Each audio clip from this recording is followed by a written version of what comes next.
আসসালামু আলাইকুম বন্ধুরা। আশা করি ভালো আছেন। বন্ধুরা, আপনারা কি আপনাদের Gmail দিয়ে Google এ কোনো কিছু সার্চ করেন বা YouTube এ কোনো কিছু সার্চ করেন বা বিভিন্ন অনলাইন পোর্টালে যদি কিছু সার্চ করেন, তাহলে কিন্তু সবাই বুঝতে পারবে আপনি Google এ কি সার্চ করছেন এবং অনলাইন পোর্টালে কি সার্চ করেন। ওগুলা কিন্তু আপনার Google এ একবারে মানে Gmail এ সেভ হয়ে থাকে। সেই ক্ষেত্রে আপনার আত্মীয়স্বজন যদি আপনার ফোনটা ধরে, সবাই কিন্তু অবাক হয়ে যাবে আপনি আপনার ফোনটা দিয়ে কি সার্চ করছেন। আর আপনি যদি ছোট্ট একটা সেটিং আপনার Gmail এ করে রাখেন, তারপর থেকে আপনি Google এ বা Gmail এ বা YouTube এ বা অনলাইন পোর্টালে যাই সার্চ করেন না কিন্তু সবকিছু অটোমেটিক কেটে যাবে।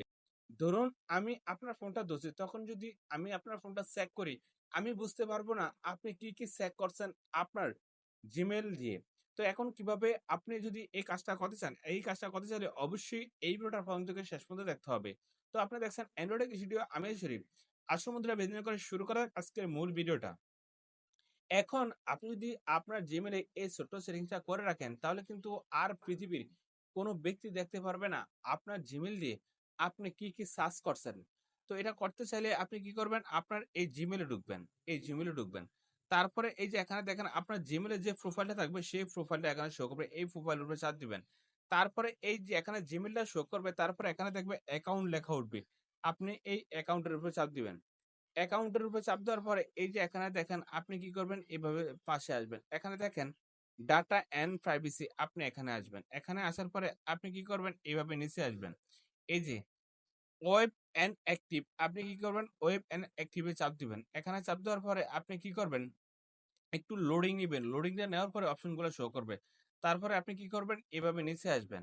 এই যে মানে Google Play Store, Croma app, এগুলা দিয়ে আমি কি সার্চ করছি সবকিছু কিন্তু এখানে শো করছে। এক কথায় এখানে কিন্তু সবকিছু শো করছে। শো করার পরে এখন আমি এগুলাতে যা সার্চ করছি না কেন সবকিছু এখানে দেখাবে। তো এখন এটা কিভাবে আমি কাটবো? কাটতে চাইলে কিন্তু এই যে অটো ডিলিট অন, আপনি কি করবেন, এই অটো ডিলিট অন আপনি এখানে চাপ দিবেন।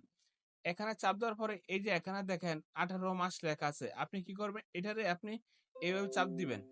এইভাবে চাপ দেওয়ার পর এখানে দেখেন 36 মাস, আপনি এটা এখান থেকে সিলেক্ট করে দিবেন। তারপর আপনি কি করবেন, এখানে নেক্সট, এই নেক্সট এ চাপ দিয়ে দিবেন। নেক্সট এ চাপ দেওয়ার পরে আবার এখানে দেখেন কমপ্লিট, এই কমপ্লিট এ চাপ দিয়ে দিবেন।